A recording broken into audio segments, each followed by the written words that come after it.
Well, I have a slightly different take on that. I've criticized the war on drugs as a failure, Oh, yeah. and I would like to put the dealers out of business. And How would you do that? The socialist point of view, we could easily do that if we legalized it and provided the drugs at drugstores and let the government grow them and produce them and sell them right. at nominal price. Right. And that would immediately put all of the dealers Right, out of business. that's what I just said. But the use part of it now, I don't really agree with that. You don't think people should be allowed to use it at will? Well, you have to, if you're going to get rid of the dealers, you have to make it available and allow possession and use. But on the other hand, I've never used drugs, and I don't approve of the use of drugs. So that's the thing that disturbs me about Dennis and his group. And me.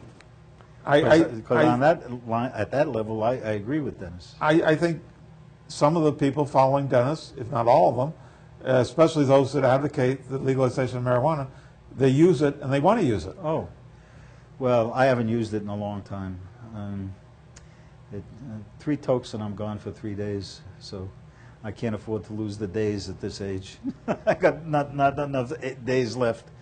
Yeah, I don't know for sure who uses it and who doesn't, but it doesn't matter. To me, that's part of the freedom to make choices for your own life, and it's sort of like the abortion issue, in which I say, you don't believe in abortions, don't have one. You believe in abortions that should be paid for by medical care, and the Socialist Party line is abortion should be easily accessible, woman's choice, and paid for by a social medical system. And that's the way I feel about the drug one too. We can't dictate to people how they not use it. You can say you don't want to use it, but then why should you have the power to interfere with somebody else using it? Well, I went to a political rally now in the 4th of July in Montpelier, and some of the people there were arriving in their cars high on drugs, and they seemed to be negotiating with some of the other people about the sale and distribution of drugs. Now, if they would do this in a political organizing context, I think they would do it at the floor of the Senate if they were elected to the Vermont Senate. And that disturbs me. I can't... Okay, see, now we're talking about the business end. You and I agree on the business end. All right, that what we want to do is get the salespeople off the street, all right, who are the lower end of the things, and who really are just supplying the big drug cartels with immense amounts of money. Yeah. Right? What we want to, and when I say drug cartels, I'm including the CIA. Right?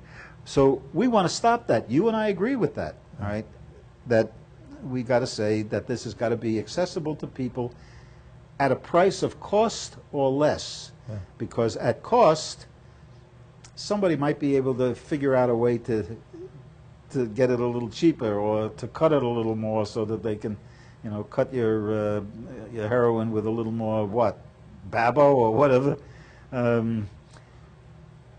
So we want to make sure that nobody can make a profit from this, and I think that's what you and I are agreeing on. Well, I agree with that, but I don't want the users driving around in their cars. I don't want the users... People can be stopped by the police, and they can be checked for whether they are under the influence of drugs. Right? If they're driving erratically, they can be checked for being under the influence of drugs. I got no problem. They're not being charged because they possess the drugs.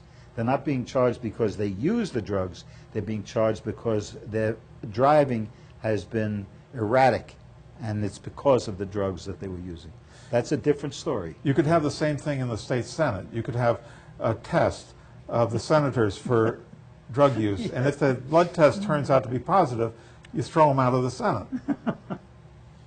Now, if So I don't agree with that at all. That's not hazardous to the health of other people. But if they're representing a big group of Vermonters and they go to the Senate and they think it's appropriate to use the drugs while they're in the Senate, why, it seems to me they should be sanctioned.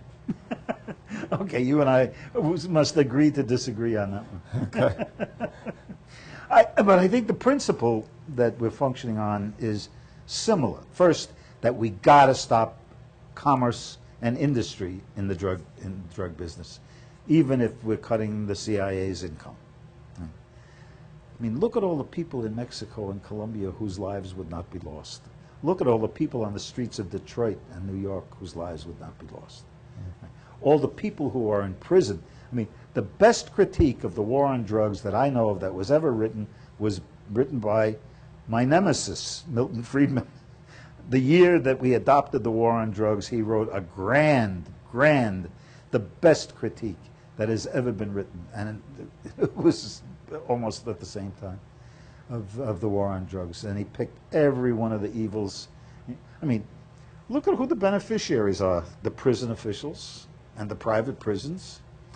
I mean, look how many judges we now need. How much we have to increase our law enforcement staffs. I mean, the number of police. We are paying a phenomenal price for this war. There's a lot of collateral damage, too. Yeah. That's what bothers me most, the innocent people who get caught up in this. There's the other innocent people who are the users who are addicted, who can only get arrested. I mean, prison is their place to go rather than into a treatment center. And if they have to go over and over to treatment, that's fine with me. Right? But you got to treat this as it happens, as we are allowing you to become a diseased person. And we have to be responsible for seeing that you get undiseased. But we have to let you make the decision. You're a big person now. But the bottom line is that I feel that I have to vote against all of the people now that are advocating legalization of marijuana because of the use issue. Oh, I have to vote against it because of the business issue. See, here I am a moderate. I mean, I love it. No commerce, no business, no industry, but freedom of use. And you can produce it for yourself, just like wine or other alcoholic beverage. You know, we still have that freedom. We can produce alcohol for ourselves. But that's a moderate. So when you ask me if I'm in favor of legalization, the answer is a blanket no, but a partial yes. Right? And the trouble with this discussion is it's always taken as a whole package. They never deal with the piece. And Liberty Union adopted that position in 1988, that the business end of it has to be government, and the penalties for violating that would be very extreme, but that the right to use it belongs to the individual. And if somebody ends up on the Senate floor stoned, we will know, and people will have the choice, as in a democracy, to throw that person out or think that that person is really brilliant. So I urge the voters to look at the current list of candidates that are advocating legalization of drugs and marijuana, and ask themselves, are these people users? Are they going to use this drug once they get into the Senate? And maybe you will agree with me that if you think the answer is yes, you should vote against them. Yeah. On the other hand, I'm one of those people, but I do agree with my comrade here that we need to take the profit making out of it. I'm not prepared to support legalization when it involves making the business of drugs open to the intervention of so-called private enterprise. CIA is not quite private enterprise, but it's close. I mean, we have no control over it. And all we do is feed it money. And then tell them to go kill people. Oh, we think that guy committed a crime. Go kill him.